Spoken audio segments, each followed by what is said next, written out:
Time to do this. Try it again. There, that was better. It's the You should be doing that as the principal boy. Thanks. I haven't got my pantaloons on. Love it or hate it, annual trip to the pantomime marks the start of the festive season for many of us. But research is now suggesting the curtain may be falling on many of the long-established features which come to characterise the performances, like the principal boy. We'll chat about this in just a moment. First, here's a look behind the scenes at a production of Mother Goose in Clitheroe. You're wasted on this programme. Pantomime is changing. Oh, no, it's not! Oh, yes, it is. Oh, no, it's not! This year, for example, there are only 2 productions of Puss in Boots and only 1 of Mother Goose, a pantomime which was first performed in the UK more than 200 years ago. What's your name, love? Dolly? But here in Clitheroe, Lancashire, they value tradition. Pantomime was all about moral traditions, but Mother Goose is even more so because it has a good fairy and it has a bad fairy, and the battle is about the good and the bad and who wins out in the end.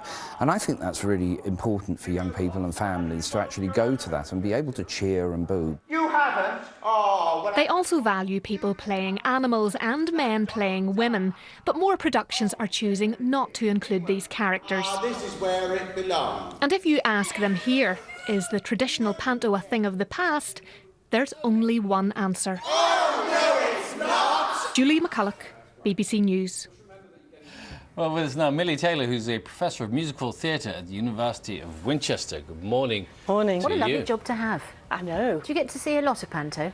I do see quite a lot of panto, but mostly I see a lot of musical theatre, so the much wider range of musical theatre as well as panto. So tell us about traditional panto roles. There I was. Well, there we both were, slapping our knees, trying to be principal boy. Are we losing the girls playing the boys? We are to a certain extent, yes. It does seem to be a phase that we're going through. We have lost girls playing principal boys in the past. Between the wars, there were quite a number of girls playing principal boys. But during the 1950s, what happened was that quite a number of pop stars started to play principal boys, say at the London Palladium, Cliff Richard, Frank Highfield, people like that, Norman Wisdom. And so since the 1950s, 60s, there's been a play between principal boys and girls. What about the pantomime dame on his way out? No, I don't think so. I think the dame's pretty safe. Okay. I think the principal boy is in danger but not gone, whereas the dame, I don't think you could move away from the dame. I should hope not. Someone's hoping to build a second career on it. Oh, I look forward to that. Yes, only around a tenth of the 251 professional shows listed for the current season have female principal boys, and there are a lot of pantos without dames. I mean, do they count as proper pantos if they're losing these traditional elements? Well, there is a debate about it. I mean, I think without the principal boy, the thing you lose is the female presence on stage. So you get the fairy and the princess, and there are only role models for girls. Well, that's not very good. In the past, we had a principal boy character playing a boy. The point is, it's a boy, it's not a man. And part of the pantomime story, the quest, is based on a story where what's happening is that there's a quest for adulthood. And so what we're getting instead is a love story.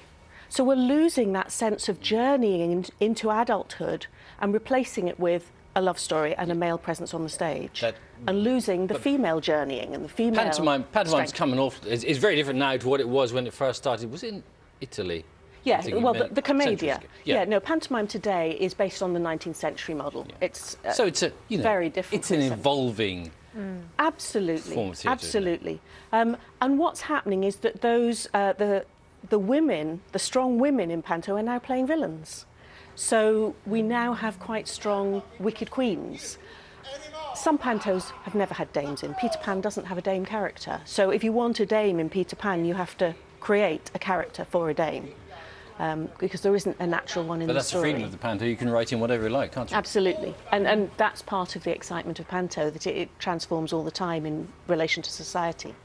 Have you got tickets booked for panto this year? I haven't yet. No. Are you waiting to see what's on? Well,